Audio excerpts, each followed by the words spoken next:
अपनी आईडी दिखानी पड़ेगी और इसी के साथ जो पुलिस बल है वो लोग जा सकते हैं। इसके अलावा किसी अन्य व्यक्ति के आने जाने पर यहाँ पाबंदी होगी। थोड़ी देर में जब तस्वीरें सीजीएम कोर्ट से निकल करके सामने आएंगी सुजाता अंजलि, तो वहां से भी तस्वीरें यही होने वाली है कि देखिए दोनों तरफ, क्योंकि पिछले बार हमने देखा था जब संडे के दिन इनकी पेशी की जाती है न्यायिक हिरासत में, जब इन्हें 14 दिन की भेजा गया था, तो किस तरीके से पूरे इलाके को उसे छावनी में तब्दील किया गया था और यहाँ से लगभग 1.5 से 2 किलोमीटर की दूरी पर है सीजीएम कोर्ट, जिसे बिल्कुल मीनाक्षी आज सीजीएम कोर्ट में पेश किया जाएगा, लेकिन गई थी किसी भी व्यक्ति के आने जाने पर पाबंदी थी।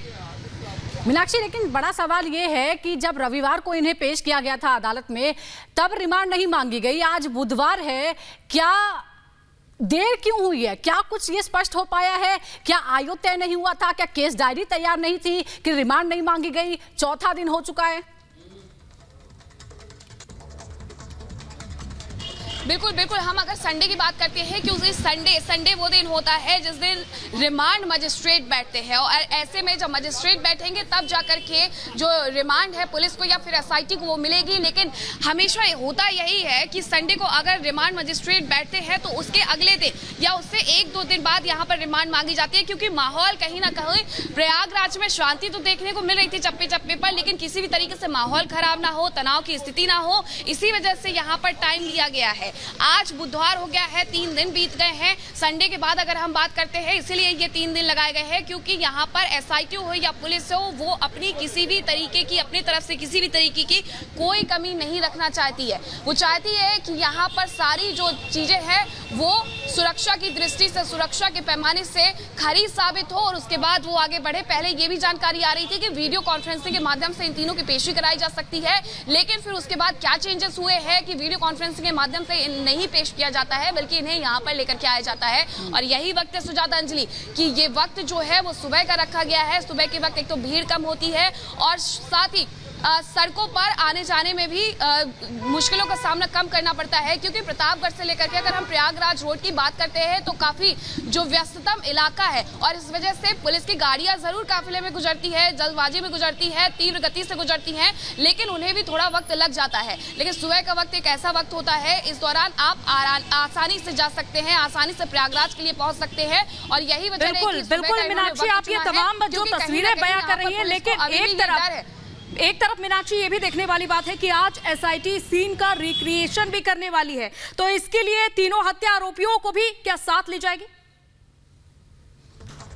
चलिए मीनाक्षी, हम आपके पास आएंगे, लेकिन इस बीच एक बड़ी खबर आ गई, वो दर्शकों को बताते हैं। कई और कारोबार का पता चला है, गुरुग्राम में भी कंपनियों का पता चला है, हरियाणा तक फैला है अतीक का अरबों का कारोबार। अतीक की कई रियल एस्टेट कंपनीज भी हैं। अतीक के जेल जाने के बाद से शाइस्ता ही उन्हें संभाल रही थी। कारोबारी कंपनियों पर जल्दी ही एसटीएफ कार्रवाई कर सकती है।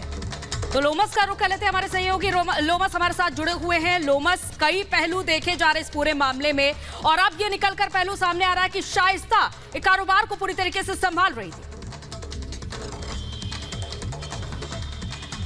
बिल्कुल बिल्कुल, मैं आपको बता दूं कि जिस तरीके से लगातार एसटीएफ इस पूरे मामले में जांच कर रही है और ये भी एसटीएफ को जानकारी मिली है कि शाइस्ता के नाम पे कई ऐसे कारोबार हैं जो कि प्रयागराज से गुरुग्राम तक फैले हुए हैं और साथ में ये भी कहा जा रहा है कि शाइस्ता के परिवार वालों के भी नाम पे इस तरह के कारोबार फैले हुए हैं, जो कि अभी तक कोई भी ऐसा पेपर नहीं है जिसमें वो दर्ज हो। यानी कि लगातार जो एसटीएफ जानकारी निकाल रही है कि शाइस्ता के नाम पे तो कई कारोबार है ही, उसके परिवार वालों के भी नाम पे है, जो उनके ससुराल वालों के भी नाम पे है और साथ में ये भी खंगाला जा रहा है कि ये कारोबार क्या और कई लोगों के नाम पे है। साथ में लगातार जो यूपी एसटीएफ है वो जांच करते हुए नजर आ रही है। यूपी एसटीएफ के द्वारा ऐसे बेनामी संपत्तियों को लेकर के सबूत खंगाले जा रहे हैं, जो कि अतीक अहमद के साथ जो उसके परिवार वाले हैं, जो उससे जुड़े हुए लोग थे, या फिर ड्राइवर हो या फिर उसके घर में काम करने वाले लोग हों, उनके भी नाम पे कई ऐसे कारोबार हैं जो बिल्कुल। और लोमस, इस बारे में दिल्ली के शाहीन बाग से भी इस तरह की जानकारी आई थी, आप हमारे साथ बने रहिए। इस बीच लगातार शाइस्ता परवीन की तलाश चल रही है, छापेमारी लगातार चल रही है और इस वक्त